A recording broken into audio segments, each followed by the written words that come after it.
Hey, friend, welcome to Assisted Living Investing. This is Brandon Gustafson. I help beginners like you launch their assisted living business in the next 12 months. Excited to have you here on the channel with me today. Today, we're going to be talking about how to start an unlicensed care home. I've got a bit of a different setup here, and so I'm going to try to keep my eye on the camera. It's in a different spot than is normal for me, but excited to jump into this topic with you today because I think it's going to be a good one that will help out a lot of different people as they are moving things along on their journey to launching an assisted living business. So we're going to go ahead and share my screen here and talk a little bit about how to go move forward with starting that unlicensed care home. For those of you who are new here, would love to hear from you. Just type in newbie down below. And for those that are going to be here live, make sure you're typing in questions. I've got some time at the end of the video to answer some of those questions. We do have a hard stop here at half past the hour, so I'll need to drop off for that, but you can always type in those questions after the fact as well. And I'll remind everybody to go and grab the free business plan checklist as well. Go to assistedlivinginvesting.net/BP checklist, and that's a tool that you can use to really help you move things along on your investment journey as you're trying to get going.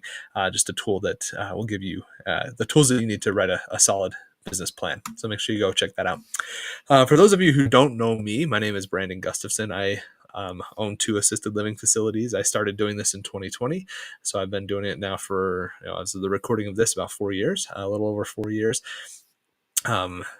And I do this out of state as well. I live in Utah, have a facility in Colorado and another one in Idaho. So I operate these facilities out of state and have learned how to do that as well. I have a master's in healthcare administration, have worked in the industry for a decade, have secured over $1.5 million in SBA funding, and really understand this process and everything that kind of goes into owning and launching an assisted living business, and love sharing that with people like you as you're trying to move things forward and get things started on your own.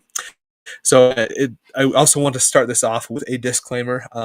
When I talk about unlicensed in this facility, we are not talking about illegal. I think those two words can be confused, and people use them interchangeably, and that's not what should happen here.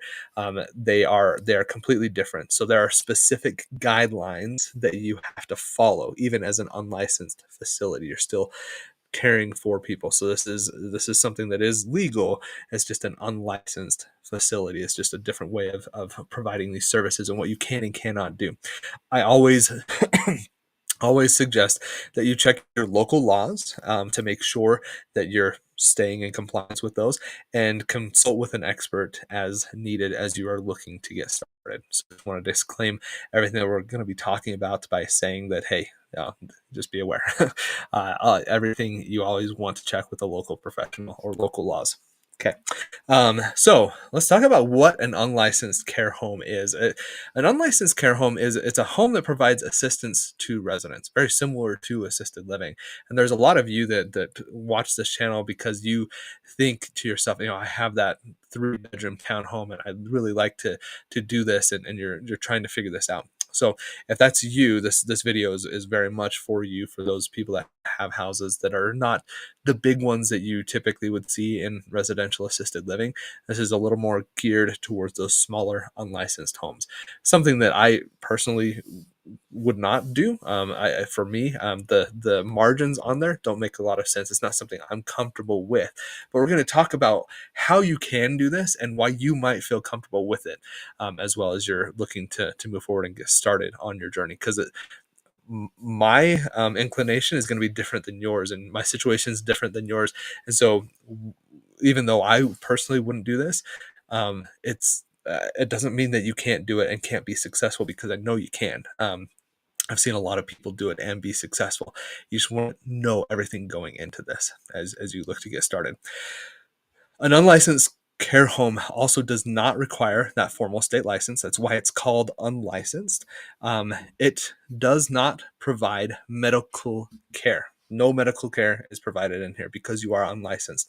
And the services that fall under that licensing requirement, you're not able to provide that. So that's a little bit of a delineating factor that you really need to be aware of, that anything that provides care does need to step up into being in this world of licensed facilities. So if you want to be providing care, but you're not that interested in doing the medical care, then that might be a good fit for you as well. So, what is it specifically there? What are the different types of care that you can provide in an unlicensed care home? So, it is non medical assistance, like helping with groceries or errands or those types of things. It's helping out and moving things along from that standpoint. They can live in the home. You can do social activities so that they're not isolated. You're preventing that isolation. You're providing meals and cleaning. You're ensuring it's a clean and safe living space and environment. But you cannot administer medication. Absolutely not. You cannot do that. You cannot handle medical devices, and you can't provide any form of clinical care. So those are the things you cannot do. Anything that is medical, that falls under a medical professional, you're not allowed to do that inside of a care home, an unlicensed care home. You can do those types of things in an assisted living. You can have nurses, you can have med techs that can pass medications that have been delegated by a nurse. You can have the nurses come in. You can provide a level of medical care inside of an assisted living facility. What you cannot do in an assisted living facility is provide, well, you could provide higher levels of care if you brought in hospice or other areas inside of an assisted living. But oftentimes, when somebody needs more care, they're going to step up and go to a nursing home. So, unlicensed care homes, you're still providing a little bit of assistance. Maybe they need help getting lifted up, or they might need some help getting dressed or something like that. You can do those things, but anything that's medical, you cannot do. This is where there's also delineation between a unlicensed care home where you can provide that level of care and independent living. Independent living, no care at all. It's more of like shopping, house services, those types of things you can do in independent. But once you start providing care, you have to move up to a care home where you could provide a little bit of, hey, we're going to help you do this thing. But once it gets into the medical realm, then that bumps into assisted living. Okay, so those are kind of the different levels. I hope that makes sense as you're trying to figure out, where do I fall on this continuum of care and providing care to the people that are in the home. That's what you want to be aware of. Now let's talk about the legal structure and some of the compliance things that you do want to make sure that you're adhering to. So when you are doing an unlicensed care home, you still are going to want to have some type of an entity. I'm not an attorney, so disclaimer, go talk to somebody. I would suggest that you get an LLC. Protects you from a liability standpoint as you're trying to get things up and running. While you're an unlicensed care home and you're not providing medical care, you're still dealing with people and their lives. Somebody falls, you want to make sure you're protected. So having some type of an entity set up is going to give you that level of protection. So highly suggest that. I have videos that are on business structures and what type you should be doing. So make sure you go check out the channel, Assisted Living Investing. Subscribe to that, like videos, all those things, so you get notified. But you can go dig into those, and I've got some videos on the structures that you might want to consider setting up. So watch those videos. Zoning laws. You're still going to have to adhere to zoning laws within the state, and the ones that you're going to be looking for specifically there are going to be things like how many unrelated individuals are in the home. That's something you want to be looking at, and how you can provide those services. So still going to have to figure out what that looks like, and potentially navigate things from that perspective as you're looking at the home. So really important for you to do. Insurance. You're going to want to make sure you have insurance. You're going to need property insurance. You're going to need to have liability insurance for the business as well. So as you're running this business and providing this level of care, even though it's less than what you would see in a traditional assisted living or a nursing home, you're still going to want to have that because you're still having staff that are interacting with the residents in the home. So insurance is a big piece of this. And then policies and procedures. Policies and procedures are extremely important. They're a requirement for a licensed facility. They're not necessarily going to be a requirement for an unlicensed care home, but it is a best practice and something you should be doing, is writing those policies and procedures. It's going to help you with your insurance rates. It gives you a playbook for how to handle certain situations when they come up. Policies and procedures are extremely important and something that you should be doing as you are getting things up and running with your facility. It's a good best practice. You definitely want to have those policies and procedures. Now let's talk about marketing and finding the residents for the facility. And a lot of what we're going to talk about here is applicable to assisted living homes as well, whether it's residential or more of a commercial style. It very much comes down to building relationships within the local community. This could be community centers, could be churches, senior organizations, discharge nurse at a hospital, it could be other assisted living facilities that maybe somebody can step down, independent living facilities where somebody needs a little bit more care. Those types of places are good for you to be building out relationships with people. And the more you are in the local community and getting word out there, the better off you're going to be. It just can be really beneficial. This is a kind of a quick tip. I was doing some networking with somebody at a lunch a few years ago, and she did, what's it called? She would do auctions at houses that had been like repossessed, basically, or estate auctions, both of those things. And what she said is, you know what? I have people that are actually good feed-in source for you that have to do an estate sale because they're not in the house anymore and they need somewhere, they need some level of care. This might be a really good relationship. I wasn't able to do the partnership with her because she was here local to me in Utah and my facilities are out of state. But actually, a really good person for you to be networking with is somebody like that, because it's a population that's going to need those types of services now or in the very near future. So building those types of relationships really key. Um, Using social media platforms is also going to go well. Just social platforms, Craigslist. You can list openings for the home there. It's a pretty good spot. Facebook Marketplace, Facebook just in general, getting out and networking with people on Facebook. It's I would say a pretty good spot for you to be, especially the population you're like catering to. A lot of them are going to be on Facebook. It is a bit of an older generation, and so it works pretty well with Facebook. And then you can also offer some facility tours. You can go out and show people, do open houses, those types of things where you're bringing people in. The nice thing with an unlicensed care home is typically they're going to be less than 6 beds. Once you get beyond that, you're going to probably have to be licensed. So you're small, and it doesn't take a lot to fill those beds.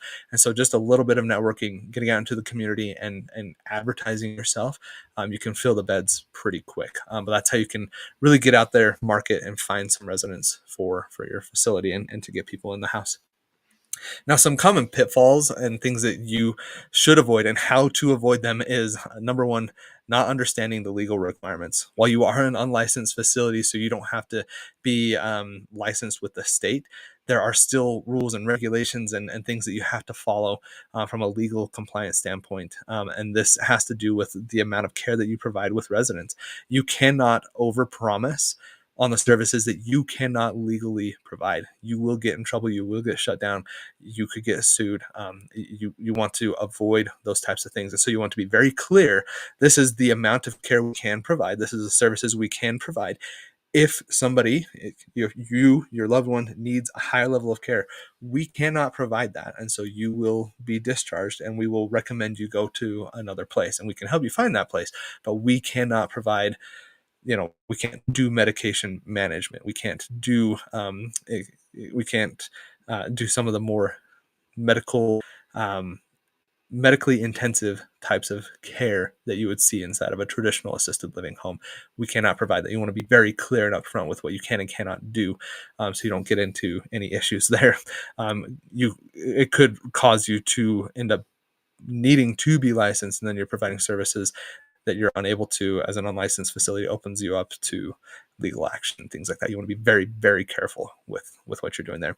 And then also just understanding the importance of a clean and safe environment. While you are not going to have the state coming in and doing a survey on your facility because you're unlicensed, so they don't have the ability to do that. They don't govern you. You still want to make sure you're kind of adhering to those types of rules and regulations, because you don't want to open yourself up to having an environment that is that has bed bugs or has rodents or is unsafe because you don't have grab bars or those types of things. It is best practice to still have those things in place, even though you're not regulated to have it. To have those things, it's going to benefit you quite a bit. And if there ever comes a day where states are like, well, we don't do unlicensed, everybody that provides this type of care has to become licensed, you don't have to do a big renovation and get things done. One big thing that most of the time, that's not a big deal. One big thing that you shouldn't have to worry about, though I would check with a fire department on this, is fire suppression systems. So in a smaller unlicensed care home, you're probably not going to need a fire suppression system unless there's something with zoning that requires it, in which case you're going to have to do it. But beyond that, it might just be fire extinguishers, and that should be sufficient. And that's a huge cost for people, and a reason why people that are kind of on the edge of unlicensed and assisted living, you consider doing an unlicensed care home because of a lack of a need for a fire suppression system, which is can be quite expensive. So that's a lot of information for you. If you need some help with this, I would love to have you apply to the mastermind program, alimastermind.com. While my process, I talk about assisted living and things like that, it's still applicable. It works for residential assisted living. It works for large commercial buildings. It works for unlicensed care homes. I go through a 5-phase process. It is building the business foundation. It is finding the perfect property and navigating zoning and understanding how to have those conversations and fire the fire department and everything that goes into that. The funding aspect of things, if you need to do renovations, you need to buy a house. What are some of those things that go into it? The funding. Number 4 is the licensing and just navigating the rules and regulations. And while there's less of a need for that in an unlicensed home, there's still a level of, hey, we've got to do some of this stuff here, and you want to get familiar with what that is and how to navigate it. So I help you out there. And then number 5 is launching and scaling the business. This is hiring the right people and putting in KPIs to make sure you know if your business is going well, and using the right types of software and planning systems and things like that to make sure that you are running an efficient business. So that's what I go through in that program, help you out and give you some guidance there. You can apply to it at mastermind.com. You can accelerate through a lot of this as well. That's at assistedlivinginvesting.net/ALA for Assisted Living Accelerator. So with that said, I'm going to open up for questions. I have about 8 minutes before I have to jump to my other meeting. And while people are typing up those questions, I just want to remind you to like the video, subscribe, and ring the bell as well. Get notified every time we go live. We try to do these on Tuesdays. Every week on Tuesday, we do a live, and we put out content on Thursdays, and we're putting out information on all of our social media platforms as well. So like the video, subscribe, ring the bell, make sure you get the tools that you need, and go apply to the mastermind, alimastermind.com. So newbie from Belinda, that's awesome. How much can you charge? That's a good question. So when you're working with an unlicensed care home, the amount that you could charge, you're not going to be able to do Medicaid because a piece to be come contracted to be able to do Medicaid, one of the requirements is that you are a licensed facility. So when you're doing unlicensed care homes, you are serving specifically a private pay type of a clientele. So in that vein, it is whatever the market dictates. So that could be in your area, could be $2,500, $3,000, could be $10,000. It really depends on where you're at, what the market is going to allow, how nice the home is, different amenities and things that you have. Your competition is going to be assisted living, because you provide a slightly lower level of care. You're probably going to charge slightly lower rates than assisted living, and that also allows you to be competitive. But then, like I was saying, you want to make sure you are clear and explicit on the amount of care you can provide to an individual. Because if they come in and you end up finding out that they need medication management, that is a big thing that they need. You cannot do that in an unlicensed care home. And so you want to make sure that you are you're following what you can and cannot do, and you explicitly state that to people to make sure that you're meeting their level of care where you can provide it in an unlicensed care home. But the amount that you charge, that is completely up to you. You're, like I mentioned, though, you're probably going to be slightly less than assisted living. You're probably also going to have a smaller staffing requirement as well, because it's not going to be regulated.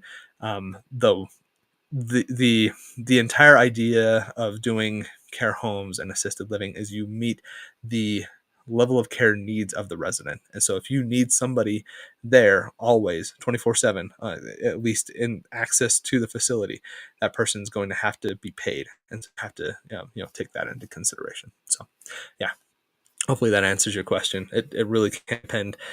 You can run a pretty big gamut of how much you could charge to people, and based off of the services and the amenities that you're going to offer them.